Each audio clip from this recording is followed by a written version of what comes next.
Institute of Hotel Management. So this institution has been churning out since 1963 some of the finest hotel management candidates. They've been supplying managers to the tourism industry of India, and the government of India therefore has succeeded thoroughly in setting up these institutes of hotel management across the country. And thankfully, the standards over here in Chennai are amongst the highest out of all the IHMs. So is it first amongst all the IHMs? That's not very important. What you need to think about is the fact that inside there are hundreds of students preparing hundreds of dishes, which they're going to serve to nobody except the two of us. The sound of utensil clanging is like temple bells ringing out. Let us go pray, my friend. Ooh, let's go pray.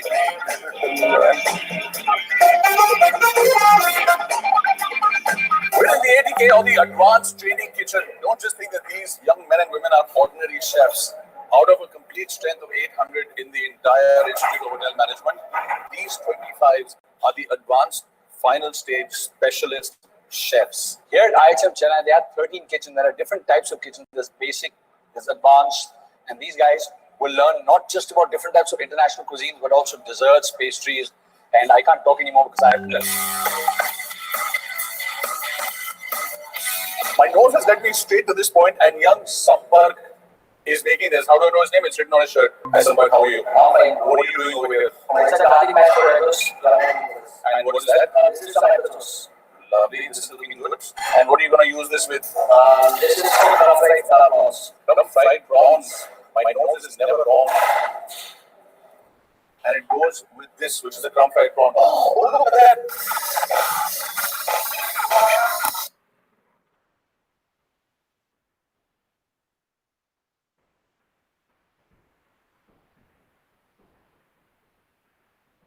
Hello, ma'am. I think we can wait for about 2 or 3 minutes and let more people join in, and then I guess we can start. Is that all right? Ma'am, you're on mute. I can't hear you.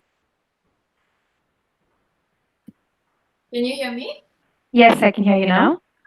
Good morning. And yes, whenever you're ready. And I'm ready. All right, all right.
A warm welcome to each and every one of us who has joined for the webinar today. Good morning.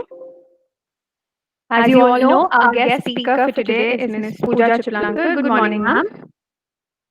Good morning. Good morning, Rashna. Good morning to everyone who's joined. Thank you. About Ms. Pooja. Ms. Pooja has close to 10 years of experience in the hospitality industry. Having learned her trade from the Institute of Hotel Management, Mumbai, her illustrious profile boasts of successful stints at the Etihad Airways, among many other esteemed assignments. Besides her years of experience in the hospitality industry, her true calling in life is sharing the gift and knowledge of yoga and a holistic living. Her passion for holistic living and yoga started at a young age, stemming from her Indian roots and the cultural values inculcated by her parents. Having practiced yoga since childhood, she has always tried to spread her passion by sharing her practices with others. As a cherry on top, she decided to get certified for her yoga teaching course and Ayurveda for teacher certification. As a recognition for her distinguished career, she has received many accolades, including the student with the most consistent performance during her years at IHM Mumbai, and also the Best Student of the Year award in her first, second, and third years at the IHM Mumbai. In addition to that, she has also completed the intermediate and wine expert courses from WSET and passed with distinction in both levels.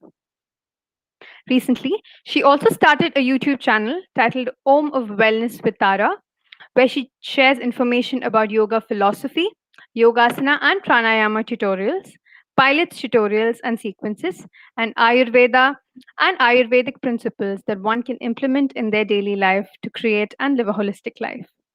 It gives me great pleasure to welcome Ms. Pooja Chiplunkar to this wonderful session. Welcome, ma'am. Thank you very much. Thank you for this lovely introduction. She will be speaking on the balance between work and well-being, and I'm sure it will be an incredibly interesting session. Over to you, ma'am. Perfect. Thank you very much, Rachna, for this beautiful introduction. Good My morning pleasure. to everyone. Good morning to everyone who's joined. Thank you for joining, and thank you for having me. It is my pleasure to be here today. And like Rachna mentioned, 10 years since I graduated IHM Mumbai, and it's really a good feeling to be able to give back in any way that I can to IHM, because it is something that's very close to my heart. And you've said a lot about me already, but just to get started, I will give a few more details about myself just so that we can break that ice. So my name is Pooja Chiplunkar, and I am from Burundi. That's a country in East Africa. That's where I'm born and raised. And that's where I lived my childhood. And that's where I studied. And I was always drawn towards culture and Indian traditions. And my parents made sure that they taught us all of that at home. Festivals, Indian festivals like Diwali or Holi were celebrated in Burundi, but not very elaborately. And I always had that in me. I wanted to see those festivals. I wanted to experience Indian culture a little more. And that's why I decided to move to India, to Pune. We're from Pune originally, and continue my studies there. And then I went into IHM Mumbai, and no regrets about that. I'm really happy I did that course. And then I moved on to doing my management training, the Manager in Training program at the Four Seasons in Mauritius. And I worked there for a while, after which I moved to the UAE. And I work now for Etihad Airways. And I am a food and beverage manager and a service trainer here. So this is a little bit about me in the hospitality field. And I am also a yoga instructor and a Pilates instructor. And like Rachna rightly mentioned, it has become something that I passionately do and that I find is my calling. I get a lot of satisfaction by sharing this knowledge, this gift of yoga.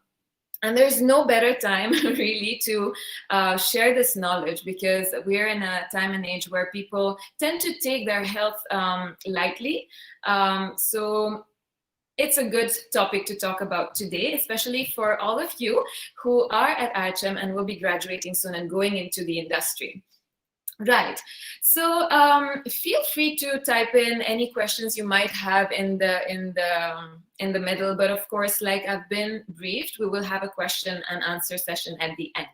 Also, what we'll be doing, since this is about wellness and well-being, we will be towards the end practicing a couple of techniques or practices, easy practices together that will help us understand how these practices can be very accessible to all of us. Because sometimes we tend to think, oh, this is not for me. Oh, I don't think I have time for this. But I really wish to show you that it is accessible. It is very easy. And a little bit every day goes a long way. All right, great. So starting off. So I'm going to talk about wellness and well-being. Now, I am sure you are in great hands at IHM Mumbai.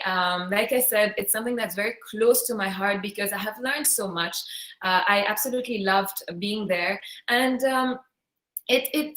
I've learned so much in terms of theory knowledge and practical knowledge as well, but the faculty, the opportunities that time gave me are really priceless. So you're in good hands, definitely. We had the likes of Chef Sanjay Kapoor visiting us, and the reason I'm saying this is that you need to have a broader perspective of how you're learning things through people who have so much experience coming there, and being so humble and giving back to this institute means a lot, right? Okay, so now you are going to move on after you graduate and go into the industry as professionals. And it is an extremely rewarding career path that you have chosen. It is one that comes with many exciting opportunities, many exciting possibilities.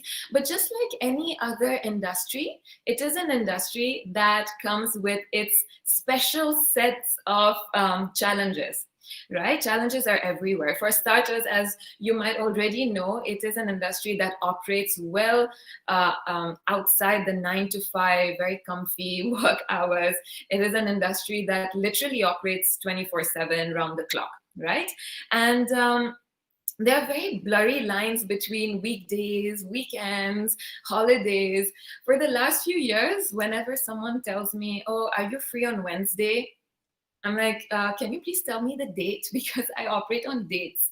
I don't know what date is. Weekends are the busiest, and aviation is a whole other ball game altogether. So, but it is not all gloom and dark. It's great to see that the industry is rapidly changing, and it is entering into an era where the spotlight is slowly shifting onto well-being, wellness, mental health, and all of that, not only for our guests, but also for the employees. Most importantly, we are seeing that this industry, institutes, hotels are coming up with options for employees to keep up with their wellness and well-being.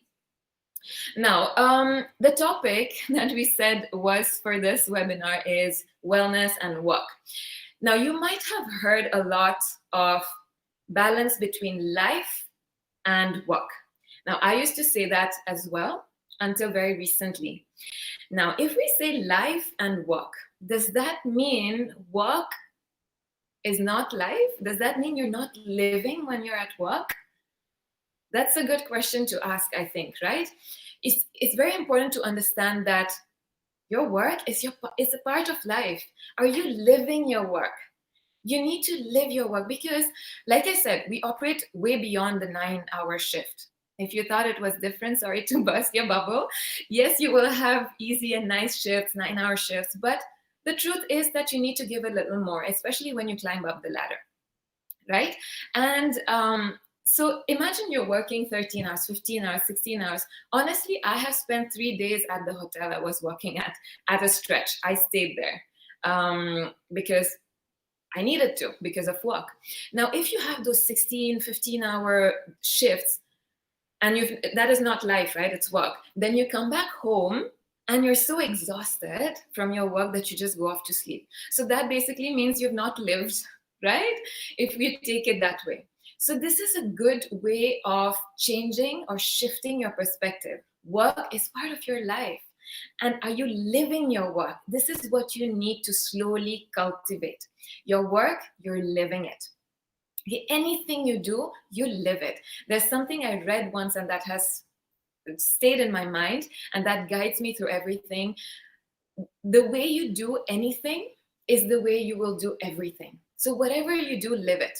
Okay, great. Now, you are all graduating and you're going to become future managers, future directors, or whatever the position is that you will grow into.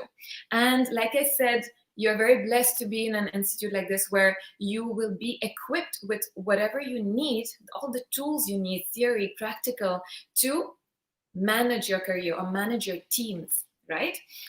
And you will be able to manage those teams because of the tools that you have. How much time, if I have to ask you, how much time have you invested in just learning these tools? It might be just the 3 years, or it might be more for those of you who've done diploma courses, or those of you who've done extra research to have more knowledge about any subject, right? So you've invested time, you've invested energy, right, in gaining these tools and this knowledge. Now, when you go into your management training course, you will again be investing time. You'll be investing your energy into it. And then slowly you will hone those skills. You will get better at what you do, and you will climb up the ladder. So you've invested all of that. If I have to throw out a question at you right now, how much of time, how much of energy are you, or have you ever invested in yourself? For yourself, for your well-being. Okay, I'm not going to ask you to type out any answers here. It's just a question thrown at you for you to think over. Okay, right. Now, just like anything you do, any project you take on, you spend some energy, you invest some energy. It is very important for you to invest in yourself, and that will be the biggest investment and the most important and worthwhile investment you will ever make. Remember that wherever you reach in life is a series of choices you have made to reach there. It does not happen like that. Okay, the reason you're in your third year or second year, whichever year you're in right now, is a series of choices. You had choices of industries you wanted to choose. You had choices whether to study well or not for your entrance exam, and that led to you choosing your institute, etc., etc., etc. So remember, even your health, your wellness is a series of choices. It does not happen like that. Everything takes work. There is no substitute for work, step by step. Good. Now, you might be thinking, well, this all sounds very nice, very fancy, very nice to hear, but how do we do that? How do we ensure, how do we invest in our wellness when we're working, when we're busy, when we might be stressed about work? Well, this is exactly the topic of this webinar. I want to share with you some easy practices, some tips and tricks that you can implement in your daily lives to ensure optimal well-being. All right. Now, before starting off with what is the main thing I want to talk about, which is awareness and mindfulness, I will talk about engagement. Because as professionals, you will be engaged in your career, and you should be. Okay. Like I said, everything you do it with your full heart. Okay, like I said, live what you're doing. And if you think about it, you will be spending a lot of time in your work, like 50, maybe 9, 10, 11, 12 hours of your day. It's quite a substantial amount of time, and you want to spend it with your full engagement. Okay, but always remember there is a difference between engagement and attachment. Okay, this is an idea that is very, very very important in the Hindu philosophy or in the yoga philosophy in general. Attachment. Do not be attached so much that you lose yourself in it. Okay. Now, I'm going to say another thing that I hope that you will keep in your mind. When you're engaged in something, means you are making it meaningful and fulfilling for yourself. Okay, instead of asking yourself, was this meaningful or fulfilling, ask yourself, change of perspective, did I make it meaningful and fulfilling for myself? Okay, and the reason I'm stressing on the fact I is because it needs to come from you. Okay, you need to start to see the difference between social conditioning, cultural conditioning, the expectations that are set out there for you, and what feels good from within. Okay, what makes it meaningful for you? How is it aligned with your values? Okay, with what makes you feel motivated? Right, I will come to this in just a bit. Now, every time you go to work, just make sure that you're putting your best in it. Whatever small project it is, put your best in it. Make sure it is great work for you. At the end of the day, you should say, okay, this was great work. Not, it was work is work kind of day. You hear this a lot nowadays. And when you ask, oh, hey, how are you? How was your day? How was work? Work is work. Okay, you hear this a lot nowadays. Do you want to be one of those, or do you want to be one of those who say, work was actually very fulfilling today, or work was a bit challenging today, but learn from it? It's just a change of perspective. It's just how you choose to see it. Okay. Again, like I said, attachment. Do not make anything your identity. Now you are, I'm just going to pick a name here, Sarah Khatun. Okay, you are Sarah Khatun. You are not, whichever division you're going to choose, food and beverage manager or chef, or I don't know, whichever housekeeping manager, Sarah Khatun. Okay, know that your identity is Sarah Khatun, whatever is within you, your true values. Okay, always remember that. And that comes from being centered, being grounded. And I'm going to talk about this. I'm going to talk about this in just a bit. So stay tuned. I'm going to talk about how you stay grounded, how do you stay connected, because connection is very critical to well-being. Okay, great. So that's what I need to say about engagement. Do what makes you happy. You've heard this a lot, but what does it really mean? Is what makes you feel fulfilled and meaningful. All right. Now, let me talk about vision a little bit. Now, when we graduate, all of you are very young and you are excited to go out in the industry and achieve things.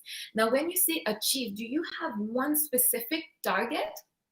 One specific target. During your internship, you might have seen your food and beverage director. Oh my God, he's so respected by everyone. He does so well. I'm sure he has a good car, etc. Is this your target? You might have, and it's good to be ambitious, to be driven. But you need to understand that there's a difference between having a fixed target and having a vision. People who reach really, really far have a vision, okay? And having a vision is living in a state of abundance, because you tell yourself there are so many possibilities out there. Yes, I have a target, maybe I have a goal, but there are so many possibilities out there. I'm going to keep myself open-minded, okay? I'm going to keep myself open-minded to reach wherever I want to reach. And this concept of abundance is very, very much linked to wellness. Okay, when we live in a state of abundance, we don't live in a state of a shortage or lack. Because when you live in a state of lack or shortage, you are very fear-driven, because you think that there's shortage of things, of opportunities for you. So you're very fear-driven, and fear is going to drive all your actions and thoughts, okay? And that leads to stress, that leads to anxiety. So know that life is going to throw at you different situations, different circumstances. And if you have a vision, that will always stay in the periphery of your consciousness. And that is what is going to guide you to navigate through these challenges more easily, okay, more at peace, more with ease. And this is what you want whenever you get into your career. All right. Now, what is abundance? If some of you still have some questions, it is a state of living. It is a state of mind that you want to keep up with in your career. And if you stay concentrated on that one target, it is a recipe for disappointments, because know that change is the only constant. You might think, okay, this is what I want to do, but on the way, there'll be a lot of changes, and maybe those changes are actually very good for you. Look at me. Like, from a hospitality professional, I know that what I want to do now is wellness. And it is not something that happened like that. I have been involved in sports right from my childhood. And I think it comes from my parents as well. Both of them were very much involved in sports. My father was a Commonwealth player. He represented his country at a very young age in badminton. My mom was an athlete in school. So I think it comes from that. However, I never took it as a career that I will grow into. But I kept up with that. I kept possibilities open, and I stayed in a state of learning. I always thought, whatever I can learn, I'm going to learn, no matter whether it is aligned with the industry I'm in or not. Always be in a state of learning. Learn whatever you can when you have the opportunity. All right, great. So now I've spoken about vision, I've spoken about engagement, and this brings me now to awareness and Mindfulness. Now, whenever you think of wellness and well-being, you will always hear this. And why is it important for you guys? Why is it important for any professional? Is because it has been proven, it is backed by science, that it does have a great impact on leadership skills. Okay, remember, you will be leading teams. But what is the point of you trying to lead teams of 20, maybe 30, or maybe smaller teams, if you yourself cannot lead yourself? If you cannot manage this one person, this one inner self properly, how are you going to lead a team of 20, right? So it is very, very important for you to do this inner work I'm going to speak about now. And a lot of people just take it for granted. This is fine. I'm good at my job. But remember, if you're not connected to yourself, there will be a time where you will lose perspective. It can happen because you're not connected. And then what happens is that you tend to melt into what you see around you. Oh, this is cool. These people have a lot of following. I'm going to do what they're doing just because it's cool. Okay, then you're losing perspective. You are not connected to your values. Make your vision, the vision I spoke about, in line with your values, with your core values, what is coming from within you. Okay, great. Now let us talk about awareness and mindfulness. Everything starts from awareness. Okay, now we will be doing a little exercise together, which will teach you, which will give you a little insight about how you can build your awareness. And always remember, whatever I'm telling you here, it's something that I have learned through experience. I am still learning. It's always work in progress, but I have also learned through wisdom. Okay, this holistic lifestyle comes from wisdom that has been given to us by elders. Always respect that. People who are older than us come with a lot of experience. At this age, in our age group, we tend to think we know a lot already. Always respect people who are elder because they have a lot of experience and they're talking from experience. And then come all the spiritual leaders, all the big talkers, the speakers that impart knowledge to us. Okay, now if you think about yoga and Ayurveda, what does Ayurveda mean? Veda is the books of knowledge. They're the most ancient Sanskrit texts that give us knowledge about how to live life to reach that optimal well-being. So this is wisdom that has been given to people and then it has reached us. So it has a lot of truth. Okay, anyway, so now I'm going to move on and talk about mindfulness and awareness. So I said there's first wisdom, there's practice. Yoga, when we say yoga or Ayurveda, we always talk about practice. Have you practiced yoga? We practice it. It is not something that we do. We go to the gym and do our workout. It is a practice. We're learning. It is something, an activity that we do with full awareness, with mindfulness. Okay? And it is very important that whatever we do on our mat, we take it off the mat. Otherwise, there's no point. Whatever we're learning on the mat, we take it off the mat. It is a practice. You grow in it. Okay, so practice and consistency. Discipline, there's nothing that can replace discipline ever. Okay, so keep up with it. Be consistent. Now, awareness. If I had to throw out another question at you, how aware are you when you do daily activities? Forget about yoga, forget about working out. When you're brushing your teeth, how aware are you of what you're doing? Okay, when you're talking to someone over the phone, or when you're talking to your, I don't know if you are hostelites or live outside, when you're talking to your friend or your roommate, how engaged are you really there, or are you thinking about something else? And be true to yourself. I'm not asking you for any answers, but I can say I am working on it. But because I'm aware of it, I'm slowly building awareness. I know when my mind starts to wander, I bring it back. I'm like, listen, I need to give my full attention here. How aware are you when you're eating? I'm going to talk about mindful eating because I think all of us are foodies, right? In this industry, who is not a foodie here? We all love our food. So I'm going to talk about that as well. Now, so building awareness is step by step. You can start off slowly, 1 minute every day, 2 minutes every day, 3 minutes every day. Whatever you're doing, do it with full awareness. And this is the mindful practice. You're slowly growing into being more and more mindful in whatever you do. And remember, whatever you do will start to percolate. That habit will start to drip into all the areas of your life. So maybe you're thinking, why is she telling us about, I don't know, washing the dishes or brushing our teeth or eating mindfully? Because this is going to impact the way you are as a professional. And you're going to be leaders. Remember, you are going to lead. And if you practice this mindfulness, you're going to have much more clarity. You're going to have much more focus. And you're going to be much more connected to yourself. And in turn, be able to connect to your colleagues. And that is very important, because sometimes we lose track of that. The work, the busyness tends to get the best of us, and we just become the food and beverage manager who wants to get his restaurant to work. Okay, we lose that human contact, and that does have consequences. I have seen it at work in the hotel. I've seen it on board. So I'm an onboard food and beverage manager. If I am not able to manage my team, the guests are going to feel it. It is going to impact your service. It is going to have consequences. And it will impact you at the end of the day. Remember what I said about fulfillment? You're not going to feel fulfilled because you will feel a void. Okay, great.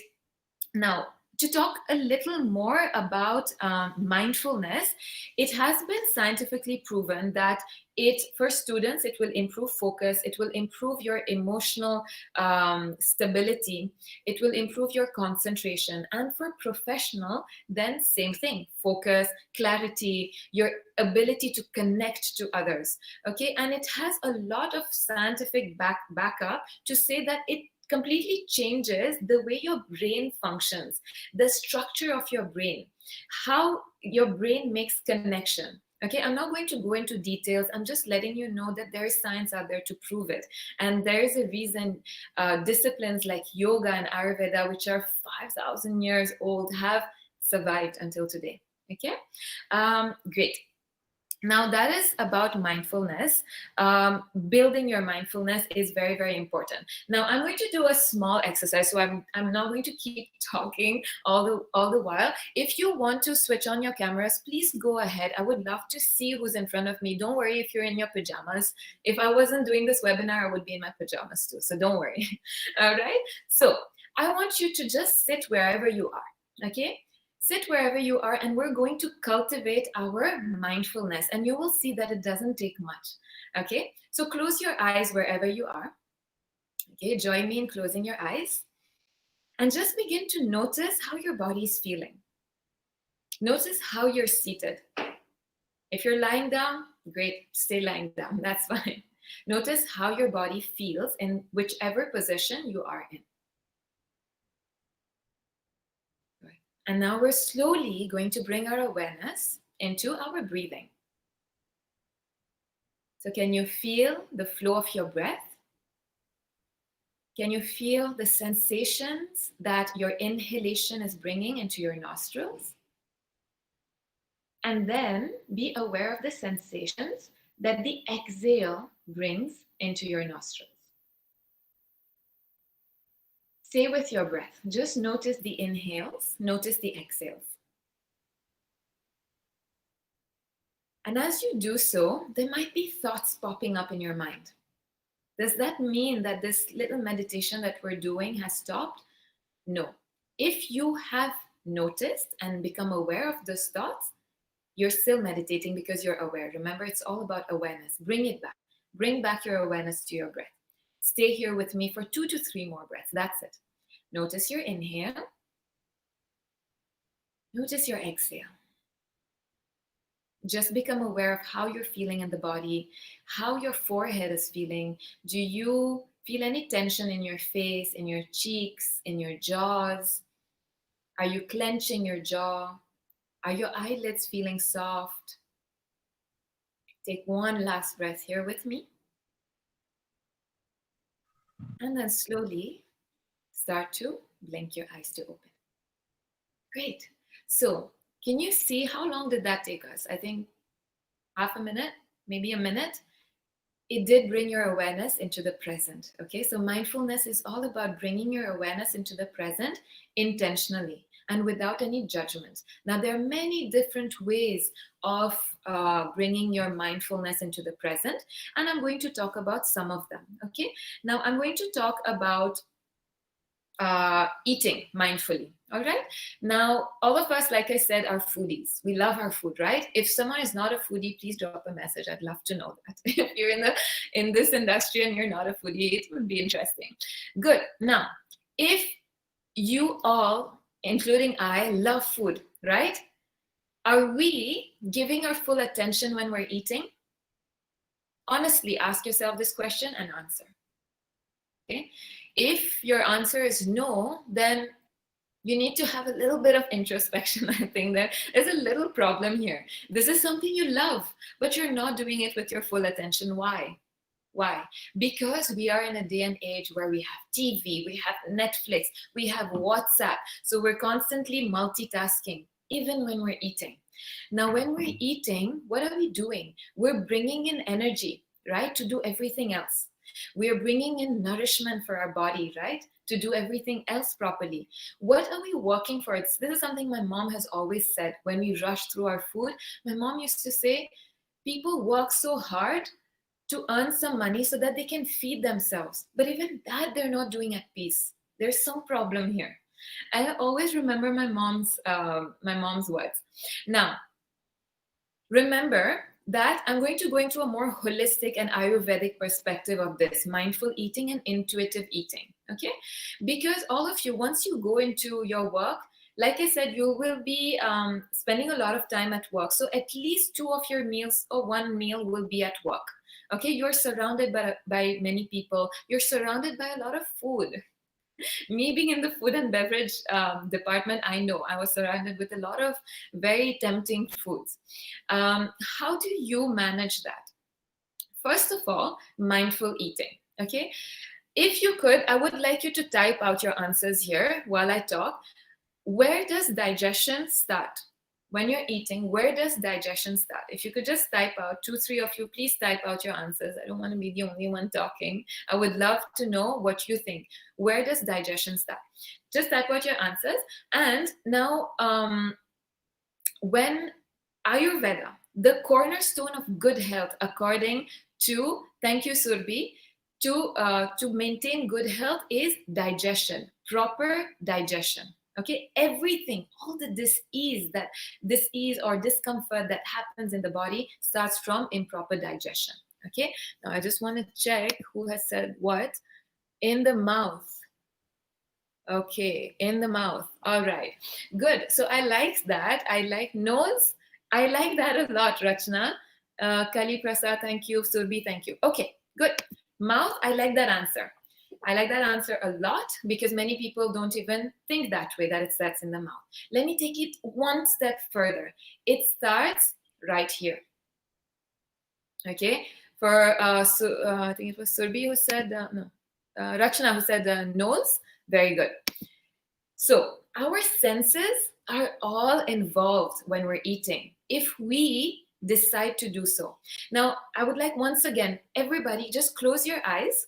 And I'm going to guide you into a small exercise that will make you aware of this. Close your eyes and imagine yourself now walking towards your fridge.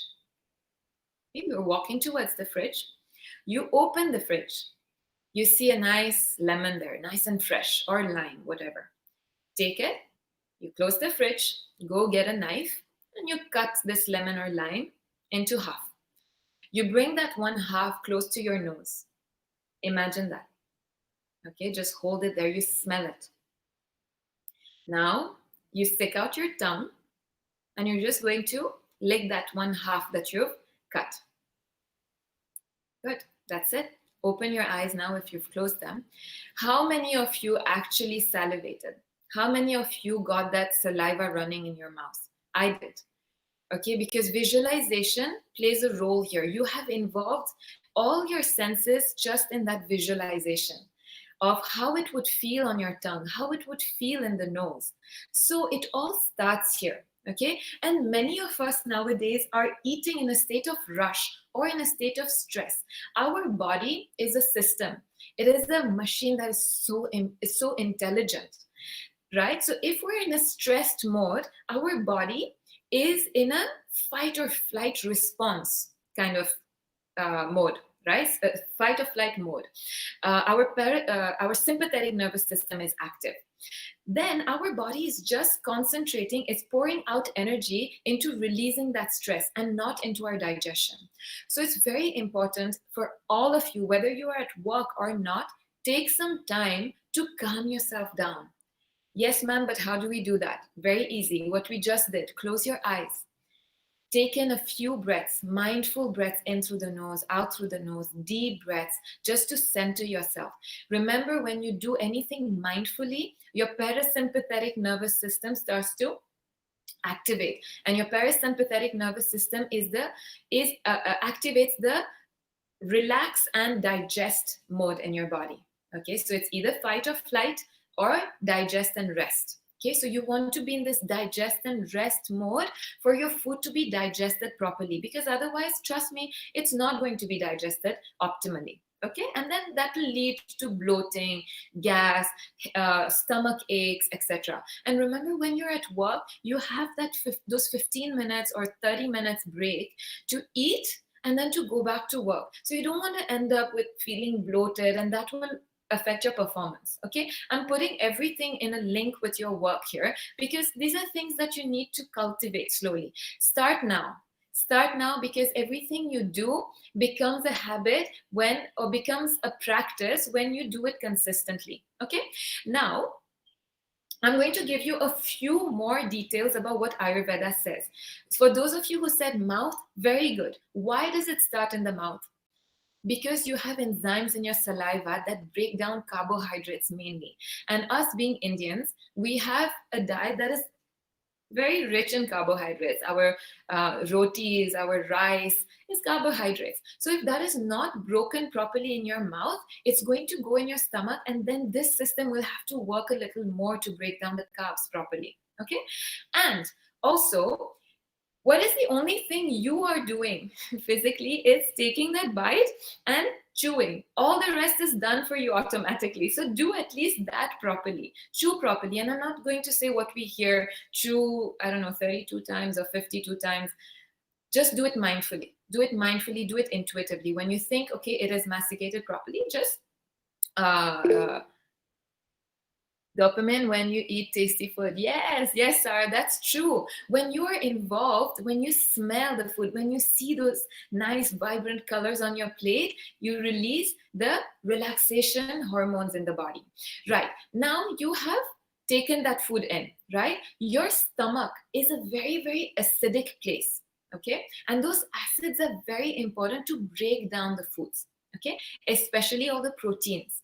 Now, Ayurveda also says do not drink water at least 1 or 2 hours before your meal, because what happens is that it dilutes those juices, and once those juices are diluted, those proteins or the food is not going to be broken down or processed properly, and that's when we get acid reflux. And it is a misconception. Sometimes we say, oh, I get acidity, acid reflux. I must have I must have too much acidity. It could be the other way around, because there's a valve outside your stomach into the intestine. There's a valve. Like I said, it's a very intelligent system. This valve will open only if it thinks that this food has been processed. But if you don't have enough acids, it's not going to process properly, and this valve will stay closed, and the food will try to go the other way, this way. Okay, so make sure that you're not drinking too much water before and during your meals. Okay, and after as well. Let the food process. Okay, and also try to follow a proper routine. Like I said, in hotels and in hospitality in general, you will be surrounded by a lot of yummy foods. Try out everything. You need to have a taste of everything, but be in control. Okay, be in control. Try out things, but make sure that you're eating healthy foods. Remember, what you eat becomes you. You want to favor whole foods. You want to favor foods that are close to the earth. Seeds, plants, leaves, dried fruits, vegetables, okay? And these are very, very high vibration foods. If your food is high vibration, your vibrations will be high. If your foods are frozen, deep fried, alcohol, sorry. All of this is very low vibration foods. This will bring your vibration down, and you'll end up feeling very lethargic at work. Oh my God, I have to go to work now. Oh my God, I don't feel like working. So what you eat has a big impact on your energy levels. Okay, make sure, take one meal with you. How about you cook your own food at home? Put in your good intentions into the food, and you have one meal with you when you go to work. Have your own food. That is one advice that I would also like to give you. Right. So now about the food, I've spoken about the food. Right. Now I'm going to talk about other things that you can do very mindfully is breathing. Okay. Everything starts with your breath. Breath is what is giving your body prana. Prana is vital force, vital energy that makes an inert object alive. Okay, and this is what brings life into us. Yoga, the cornerstone of yoga is pranayama. If you're just doing asanas and fancy headstands and handstands without breathing properly, you're losing the whole point of it. Okay, pranayama is the most important. So I'm going to show you, and you're going to practice with me, one breathing technique that will help you to center yourself. Okay, so when you have these very, very challenging situations at work, you have that little break you need to take from the situation, take it. It is okay if you take a break. Take 2 minutes, 3 minutes for yourself to center yourself, and your breath is the most important tool that you will have to recenter yourself, to calm yourself down so that you're good to go and face those challenges in a better way, in a calmer way. Okay, we're going to do that in just a bit. Now I'm going to talk about yoga and pranayama a little bit more. Now some of you might be asking me, yes, you said 13, 14-hour shift. How are we going to get time to work out? Now let me put that in another way. If you don't take this time, you're not going to be able to sustain yourself properly in a healthy way in those 14 or 15 hours. You need to. This is not an option. For there are many people who ask, oh, you're in an industry that, is so demanding physically, that takes up so much time in the day. How do you make time for this? Or how do you maintain for guys, your physique, or for ladies, your body? It's very simple. One answer, and that'll never change: discipline. There's no substitute for that. Discipline and intention. Have the intention to do it joyfully. Don't make it a chore. Like, oh my God, I have to work out. You're not going to get the benefits of it because you'll be doing it forcefully. And I like to listen to a lot of talks by Gaur Gopal Das, Sri Sri Ravi Shankar, Sadhguru, and they all say one thing: whatever you do, do it joyfully. And that will percolate in everything that you do, will show in your work, will show in your professional work. Do everything you do joyfully. Otherwise, take a break. Have a conversation with yourself. Why am I not doing it joyfully? Okay? So take some time out. If I have to share my experience, I used to work at that hotel, right? If I had the late shift, I used to go 1 hour earlier. There was a gym close to the hotel. I used to work out 1 hour. That used to get my energy levels up, and then I used to go to work. Or if I had time after, even if it's just half an hour, put that half an hour for your body, and do it in a state of gratitude. Remember, gratitude is a very, very high vibration feeling or emotion. When you do things from a state or from a place of gratitude, it will always come back to you. So now when you're doing these exercises, these practices for your body, do it with a sense of gratitude. I'm giving back to my body. My body is enabling me to work. And when I'm working, I'm getting money. When I'm working, I'm getting that satisfaction. I'm getting so many opportunities. What are you doing for the body? How are you giving back to your body? Remember, your body is very, very good in the sense that it is very intelligently leading you through life, working day in and day out. But if you don't give it back, it's going to come to a point where it will take a pause and will ask you, hey, you need to take a step back. You're burning out. You don't want to get to that stage. And this is why yoga and Ayurveda are so great, because they're very proactive disciplines. We're not waiting until something happens to, oh, okay, now I need to work out. Don't get to that place. Do it. Start now. There's no, like I said, discipline. Every day, get in your half an hour. If it's half an hour, it doesn't have to be 2 hours in the gym lifting heavy weights. If that is your target, sure. But give at least 10 minutes, 15 minutes for pranayama, yoga, breathing. Breathing is, like I said, very, very important, especially now because it boosts your immune system. And we all know right now it's very, very important. Okay. Now your sleep. You will have shift work, right? You will be working very challenging shifts sometimes. Again, you have chosen this path. It is very rewarding in some ways, but it comes with challenges. So take it in that way. You are doing it because you've chosen it. Do it with a sense of joy. And whenever you can, get in that sleep. And remember, quality is way more important than the quantity. So if you're able to sleep only a few hours, do it fully with get into a practice of having a pre-bed routine that will help you ease into sleep properly. And here again, breathing comes into place. Okay. And I'm going to give you one more exercise that you can all do, and I would recommend, and that will be very, very helpful for you in your professional lives. It is journaling. Now, journaling has been taught in Ayurveda years and years. And what is journaling? It's about writing down things, okay? Writing down what your feelings are, what your emotions are, what your thoughts are. And people who do this consistently before going to sleep, when they wake up first thing in the morning, have a lot more clarity, because that is a practice of mindfulness, of awareness. You're just sitting with yourself, disconnecting to the outer world, that those expectations, those pressures that are put onto you. You're just sitting with you.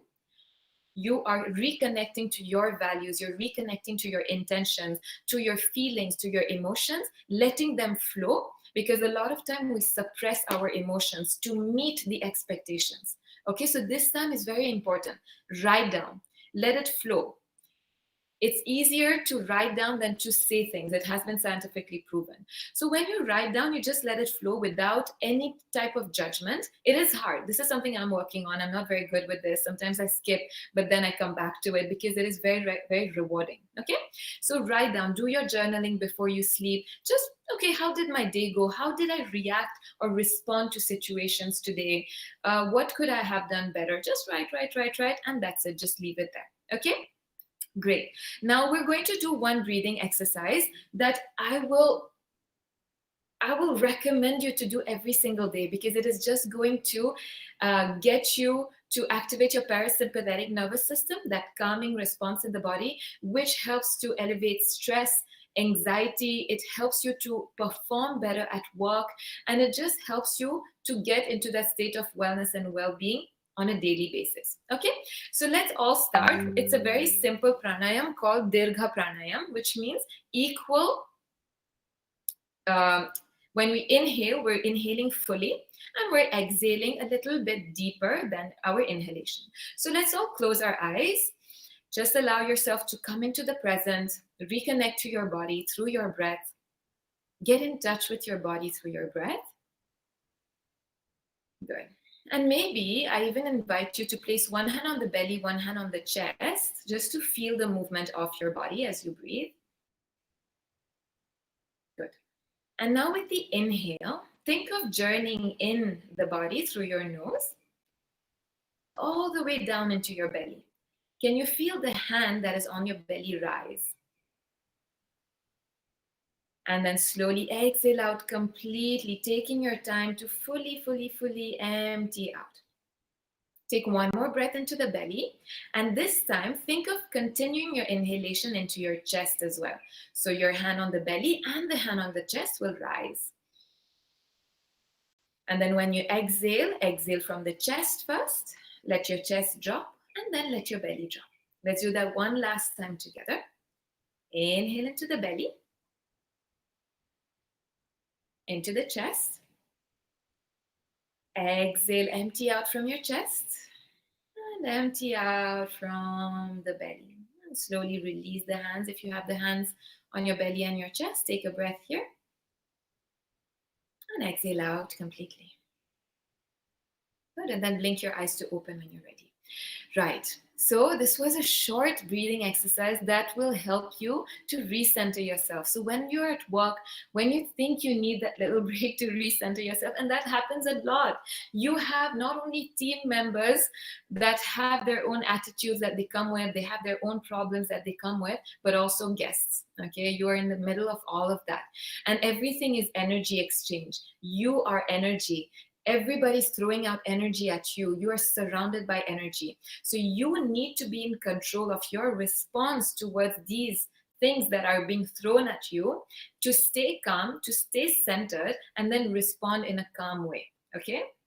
That's very, very important, because you will be faced, and trust me, I have been faced with guests yelling at me, with colleagues throwing attitude at me. How do you respond to that? This is what will differentiate you from other leaders that will not have control over their internal environment. Okay, right. So again, the last thing I'm going to say here is that you're going into an industry, any industry for that sake, you will have a lot of competition. How do you deal with that? There will be constant comparisons, expectations. We live in a social media world, a lot of information thrown at us. All these practices that I have told you will build your inner strength. Trust me, with practice, you will see a difference in your life. It might seem very vague right now, but when you start to practice it, you will build your inner strength. And that will give you tools to face those situations better. Okay? Now, remember always, try to swap the word competition with inspiration. Take inspiration from people you think are doing so great. Take inspiration, take motivation.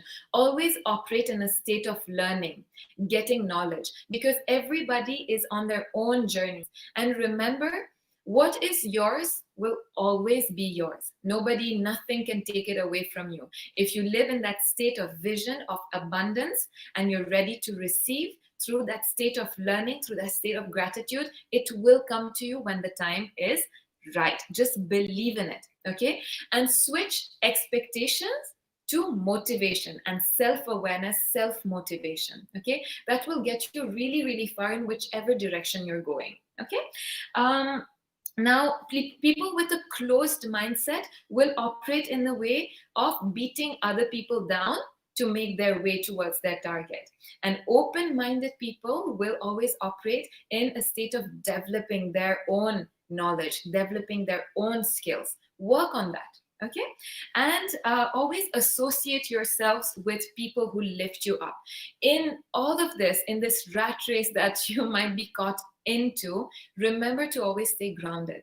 Come back to your foundations. What keeps you grounded? Your family, your practices that are close to nature. Take walks out in nature. I cannot stress on this enough. We are forgetting nature when we're so close to technology nowadays. This is why practices like Surya Namaskars are so important in yoga. It is the basis of yoga. When we do a Surya Namaskar, we're connecting to this energy that is the sun. The sun is giving life onto this planet. We're inviting that light into us. We all have a light within us that is ready to shine. Only if we allow it to shine. Okay, always remember this. You have a light within you, allow it to shine. And be close to nature, raise your vibrations always, and do these little practices that will help you raise your vibrations. Okay, be close to nature, go water plants, spend some time in nature, raise your vibrations. Okay, and come back to your family. Don't forget your family, please. When you're caught up in this world of work, come back to your family. This is what will keep you grounded. Take some time out to connect with people. It's not only family, it's anybody who helps you feel grounded, who helps you advance in life, grow in life, not only in your career, but also spiritually as a person. Okay, and always have something like this on the side. Any activity that will help you feel grounded and grow. Okay, as a person and spiritually. Now, spiritually does not mean religion. Many people confuse spirituality with religion. It is anything that makes you feel connected to nature, anything that makes you feel one with the universe. Remember, we are made of 5 elements according to Ayurveda that are the same 5 elements that make up everything around us. And when we connect to this, we're able to stay connected with the universe. Okay, so these little practices that I shared today, the breathing, the mindfulness, mindful eating, taking out time for your physical body through yoga practices or any other physical activity, please do start now. There's never tomorrow because it'll always be tomorrow. Then start today. Small little steps. It's always work in progress. I'm still working on myself, working on these practices, and we all can. All right. So I think, right. So if you have any questions, if you wish me to answer anything, please do ahead and type out your questions. Also, for those of you who are interested in knowing more about yoga, knowing more about pranayama, Ayurveda, Pilates, I'm very, very open to sharing because, and that's another tip for you guys, always be in a mode of sharing because we have two hands. I read this somewhere. We have two hands. You can only take this much. But if one hand takes, one hand should give back. Always give back. Always be in a state of sharing and empowering others. The more you give, the more is going to come back to you. So for those of you who want to learn anything about yoga, feel free to contact me. So I will type out my YouTube channel here if you want. I have videos Hi there. everyone, You can welcome get back in to my touch with me through channel. Instagram This is as a well. quick, I do a short, lot of but free super effective meditations and sequence yoga of classes Pilates on moves Instagram Live. Do that will connect, help you do tone join and in strengthen if that your helps glutes. you. And we will follow So that with please a couple do of type out stretches questions that if you target have the any same questions. area. So if you're at home, I have a all you need colleague is a here, mat Chef and your Alex. body. Alex, So thank you let's for get joining. started. If you We're have going to questions start too, you on can our type them backs. out. So hold on to the backs of And your I'll be waiting thighs for your and then questions. slowly Do roll let me down. know what you need to ask, what you need to know. Nice. So we're going to start with the shoulder Oi. bridge. For that, Yes, ma'am. bring your feet flat on the So, floor, not too far, I'll be taking not care too of the close question to your now. bottom. So you want Thank you your so much for the fingertips wonderful to just be session. able to touch your And heels if it's your been arms are really nice and relaxing. straight by the Really side of taught the us body. You want to keep what's your it, feet how do we parallel, keep your ourselves in thighs balance? parallel throughout And this exercise. we move on to the question now from now. So we're going to do the read first out one questions. without using the arm movement. Yes. So press down into Okay, your ma'am. The feet. first question is by Scoop the belly Sarah, in, lift the tailbone Sarah off the and floor, and then one bone sorry, after the the first other, question by you're Money M. lifting What is your your view back of off the astral floor. planes? So feel the As many spine have peeling off said, your mat. meditation takes you that So we level. want to keep the back of the neck nice Okay. and long. Very The chin interesting away from the question. chest, Thank you for that, and Sarah. lift the hips up So high. So meditation, imagine two yes. helium balloons Now, pulling your hip bones a up lot of towards the people, sky. when we talk about And then meditation, starting from think the upper about back, sitting slowly in one start to place come like back the Buddha onto the for mat. hours, waiting to reach into this enlightened state. Like I said, it's small practices, okay? Meditative practices can be very, very small, like 2 minutes. And it is cumulative. It is a practice that the more you do it, the more you get the benefits of it. And this, what you've mentioned, is one of the benefits that you might get, or one of the destinations you might grow into with your practice. Does this happen? Yes, it does happen. However, it takes practice. It takes a lot of practice. It takes a lot of dedication to it and a lot of time spent on it, because our mind is such that it will always have disturbances. It will always have thoughts popping up, and it's normal. It's okay. You don't have to say, oh, I can't focus. And I hear this a lot. I can't focus. I can't meditate. I'm not going to try. But that's the reason you need to do it. It's like people coming to me and saying, oh, I can't practice yoga. I'm not flexible. That's why you need to do it. Or I'm not strong. I can't go to the gym. That's why you need to do it. Okay. So getting into those zones, into that state of trance does happen. And I had to share an experience. I have students, yoga students, who came to me for purely the physical aspect of the practice. And slowly, with a consistent practice, when we go into Shavasana, the final posture, and I take them through a small meditation, she has been slowly going into this state. And she's completely present, because meditation, you're still present, you're relaxed. You're present, but you're so aware of your internal environment that it takes you into the subconscious. This is what we call it. And there's a practice called Yoga Nidra. I have a video on my YouTube channel for that. So do check it out. Do practice it. You might get into this state. You never know. So it takes you into this level of subconscious that allows your creativity to flow. It takes you into this level where you are present, but you're in the state between your sleep and the unconscious state, okay, and the conscious state. Sorry. So yes, it does take you there. Have I reached there? Not very, very often. But like I said, it's a work in progress. So I am working on it. And I am sure that with practice, I will slowly get there. But like I said, that's not my target. For me, I have a broader vision. I want to get into that state of calm more easily to be able to see through situations a little better. But does it happen? Definitely. Definitely it happens. And there is science to prove it.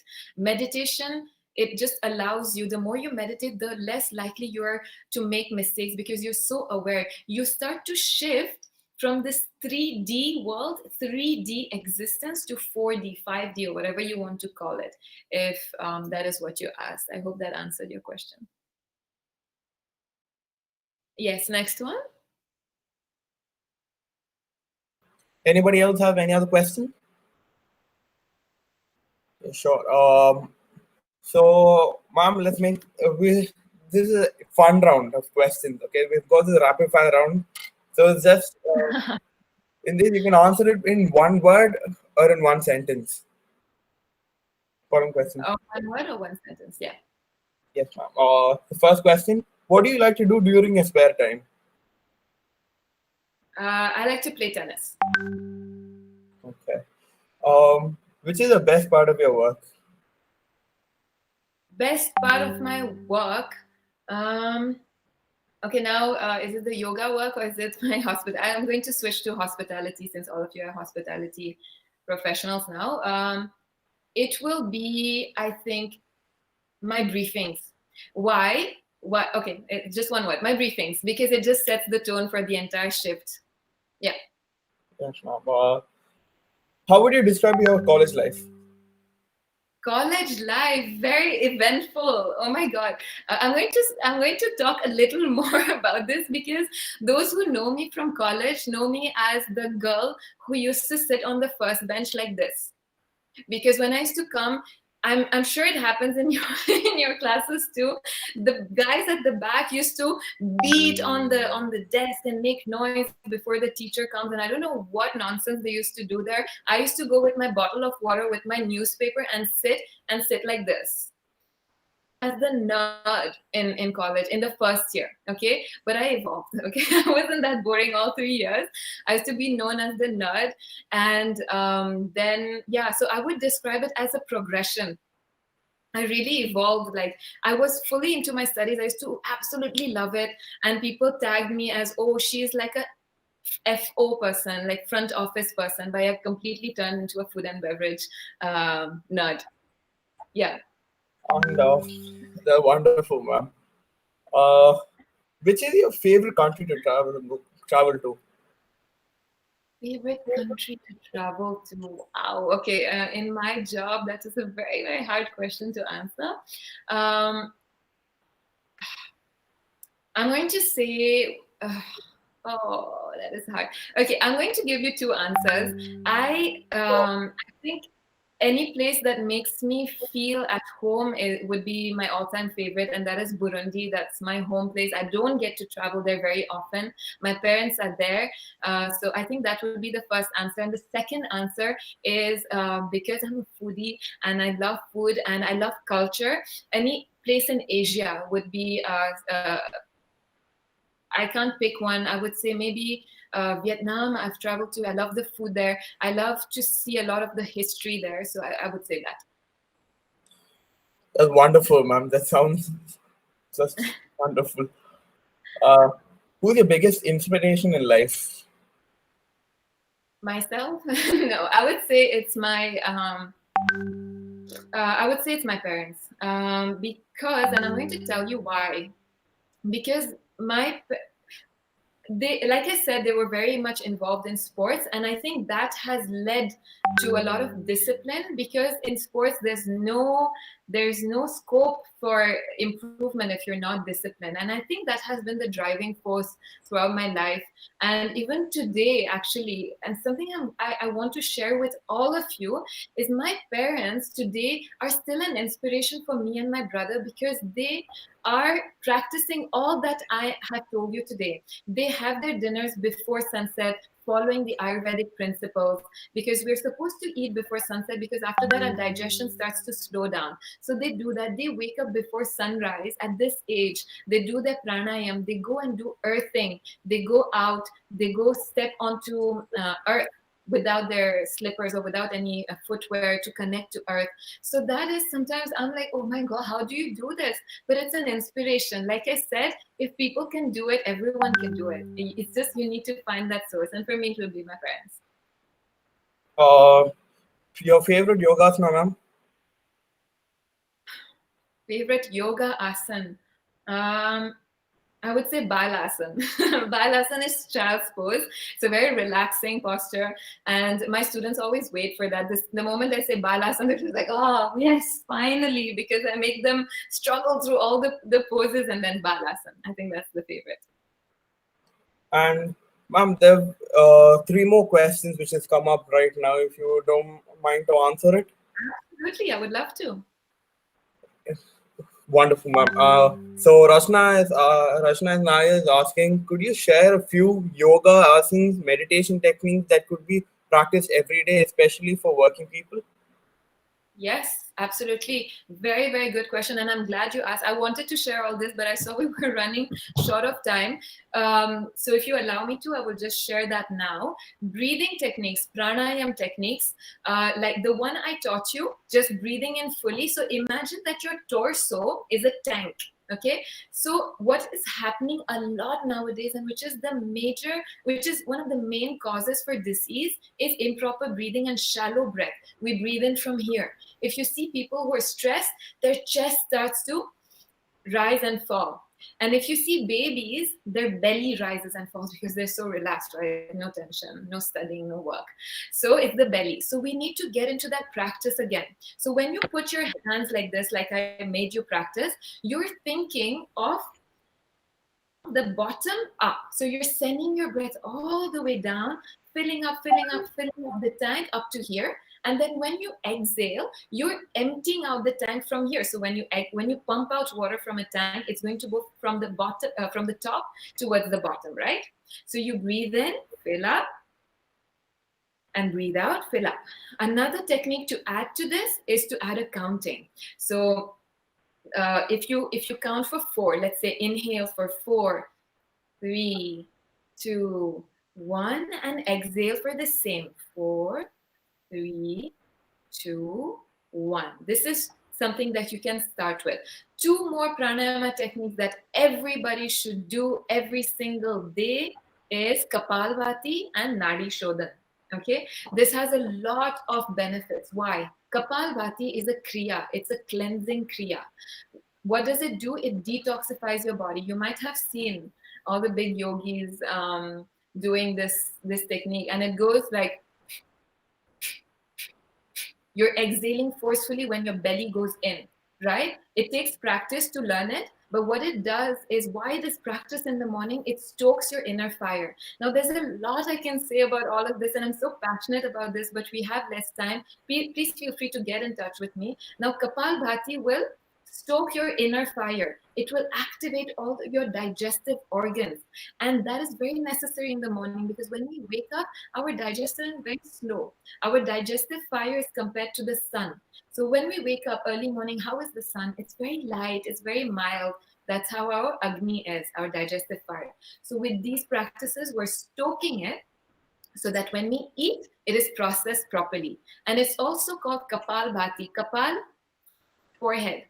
Okay, it cleanses it gives us clarity. It gives a sense of cleansing, and that's when our skin starts to shine, our body detoxifies. Last one is Nadi Shodhan, the alternate nostril breathing. Okay, so just very quickly to tell you how it works, you close the right nostril with Vishnu Mudra in the hand, so index and middle finger in. You close the right nostril, you're going to inhale through the left, close, exhale through the right. Inhale through the right, close, exhale through the left.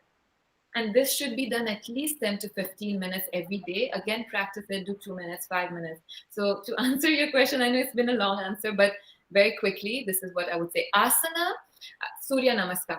I'm not going to go into anything complicated. If you do Surya Namaskar every single day, your life is going to change, your body is going to change.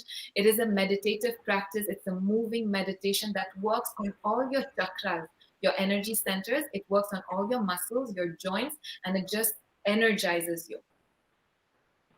Thank you Yes, so next. much, ma'am. The next question is Kali Prasad Sahu asks, how do you balance work, friends and family, and this all together? A very good question. It's just your will to do it. It is challenging. I'm not going to lie and say, oh, it's easy. If you want it, you do it. No, it is challenging. Now, I have lived away from my family for what, 12 years now? 12 years. And it is something that I do miss a lot. But how do you manage it, right? Now, this is the situation, this is reality.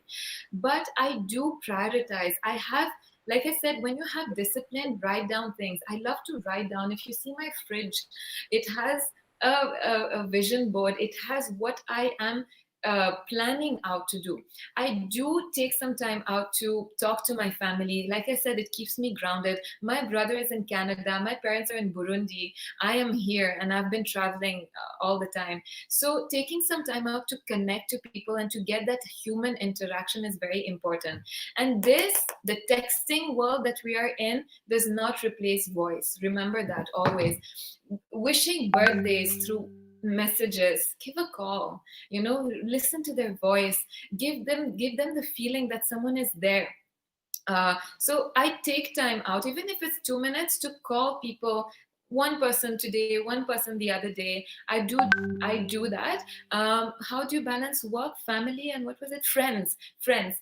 Again, like I said, association is very powerful, and I have shifted to a state of thinking that you don't need to have 12,000 friends or 50,000 friends to validate yourself. Okay, remember that.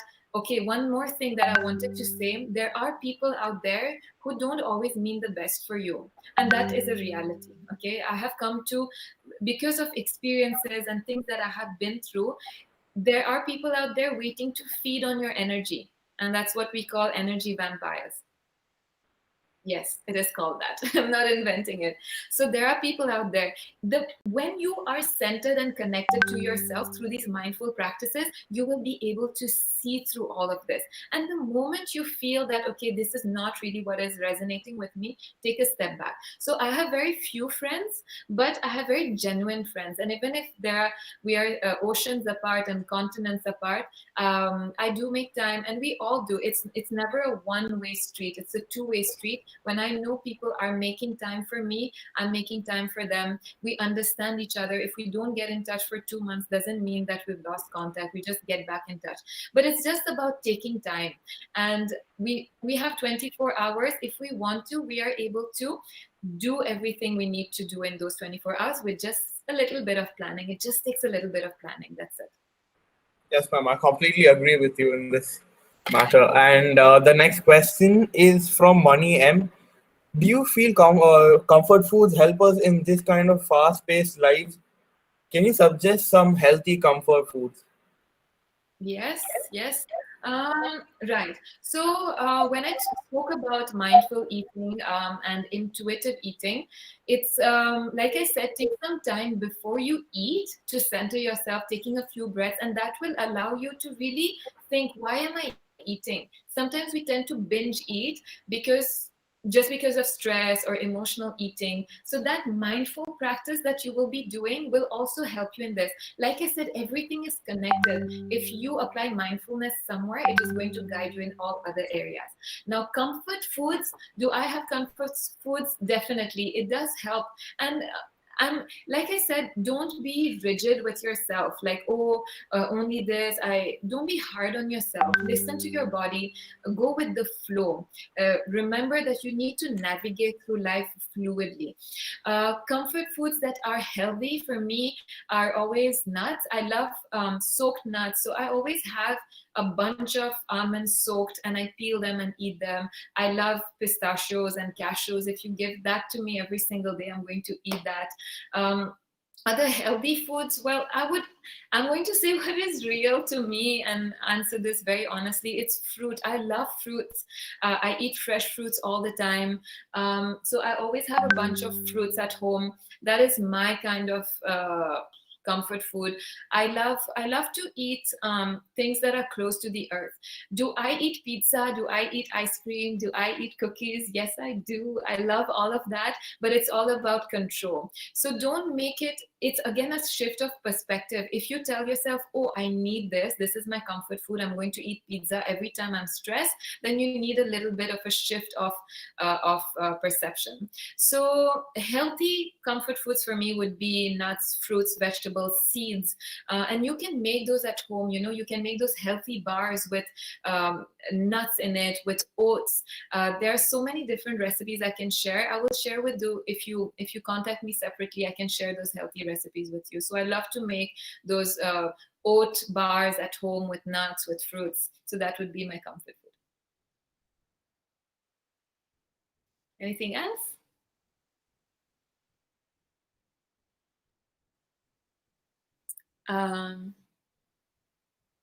Anything else? Is there any other questions? Healthy smoothie, Rajat Saxena. Healthy smoothie. Okay, this is a very good question because, you know, I used to have a lot of smoothies earlier, and I used to make them with milk and bananas and kale. And because I'm studying Ayurveda, I learned that a lot of these combinations are not very healthy for our body. So according to Ayurveda, banana and milk, for example, is not a healthy combination. Would you have believed that? It's hard to believe, right? But I'm not going to go into details, but this combination makes us feel very lethargic. And fruit and protein combinations are not recommended by Ayurveda. Why? Because fruit get digested very fast. That's why when people are sick or have digestive issues, we give them fruit. They're easy to digest. So when you eat fruit with other foods, what happens is that the fruit will get processed and will be waiting for the other foods to get processed. And what happens, it sits there on top and it will start to ferment. And all the nutrition is gone. Instead, it will turn into toxins. Okay, so when you have your smoothies, I would suggest do them just with fruit from the same family. Okay, and you can add juice instead. Coconut water is great, or do them just with vegetables. So I prefer juices nowadays. So just yesterday I had celery, apple, green grapes juice. You can make different combinations. You can make beetroot, carrot instead of smoothies. That is my personal recommendation. And if you do smoothies, use your seeds in there. They're really nice. I use flax seeds and chia seeds in my smoothies when I do them, but I avoid combinations that are not recommended by Ayurveda. And that just helps to add in a little bit of nutrients, so antioxidants and omegas in that. Anything else? Easy grounding techniques. Okay, very, very good question. So grounding, first of all, like I said, earthing. Go into nature more. If you have the chance, if you have a backyard, walk barefoot onto grass, onto the earth. Other grounding techniques would be spending time with nature. I have said breathing and meditation, definitely very, very grounding. Very grounding. And another technique is any meditation that connects you to the earth. So if you are able to sit on your floor or even lie down, Shavasana, which is the final resting posture, when you're lying on the floor completely, you have so much contact between your body and the ground that automatically helps you to ground yourself. Okay, and then grounding also through your food. Remember, you are what you eat. So when you eat foods that are close to the earth, it helps you to ground yourself and raise your vibrations and connect your vibrations to the vibrations of nature. Also, mantra chanting. Now, Om is known as the universal sound. It is a very, very grounding meditation when you meditate on this mantra or any other mantra that you want. Om, just chanting Om 5 to 10 minutes every day will help you ground yourself as well.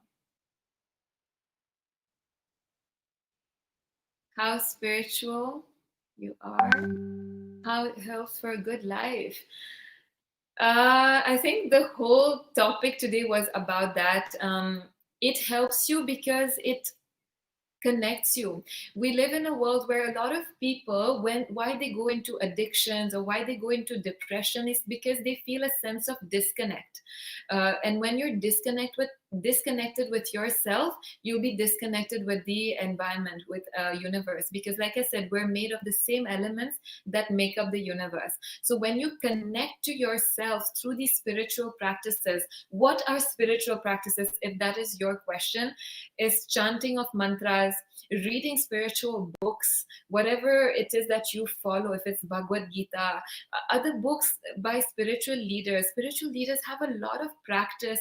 They have come to this wisdom through practice, through experience, and they're sharing this gift with us through their books, through their teaching. So read, always be in a state of learning, and meditation. I think everything comes down to mindful practices. Spiritual practices can be just sitting in a place and meditating for 5 minutes, or chanting mantras, or doing your yoga practices. Now, yoga is a very, very spiritual practice. It is not just about warrior pose or headstands or sirsasana or handstands. We are doing this with a lot of mindfulness. How connected are you to your breath? How is your breath guiding you into different asanas? It is very, very deep. It's yoga is a lifestyle, and when you get into this lifestyle, automatically you get into a spiritual way of living, because you see in a bigger perspective, you see the bigger picture of things. You're not just in this 3D world with what the world is showing you through social media. And please remember, there's a lot of fakeness out there. What you see out there are people who show the truth, but don't get lost in that. Don't lose your identity trying to be what you see on social media, because people show the very happy moments, but the struggles are hidden. Okay, so don't try to be that by losing yourself. So if you lead a spiritual life through these practices, it all comes down to awareness and to mindfulness. So if you practice this, you're going to grow spiritually. How to Thank get you rid so of much, ma'am. I think that was almost our last question for the session. Sure. So now, thank you so much for such an incredible session. I'm sure your insights have helped us so much, and it will help us in future for having a balance between work and well-being and healthy and all of that. Now, I will call upon Nagarjun for the vote of thanks. Thank you, Rachana. On behalf of the faculty and the students of IHM Chennai, I would like to thank you for inspiring us to live a life with a proper balance between work and well-being. I am sure your insights would help us to make a change in our lives. I would also like to thank the faculty and team of IHM Chennai for organizing such interesting webinars and keeping us informed about the various branches of the industry during these tough times. Lastly, a big thank you to each and every one of you from the audience for joining us. Please don't forget to share your feedback and thoughts about the session on social media by tagging Ms. Pooja. We are looking forward to your participation in our upcoming webinars. Thank you. Thank you very much. Thank you for organizing this to all you students and also to the faculty member. It has been a pleasure. Thank you so much. Thank you. It's our pleasure too. Thank you so much. Thank you so much. Thank you so much, ma'am, for this webinar. Thank you, ma'am. Thank you.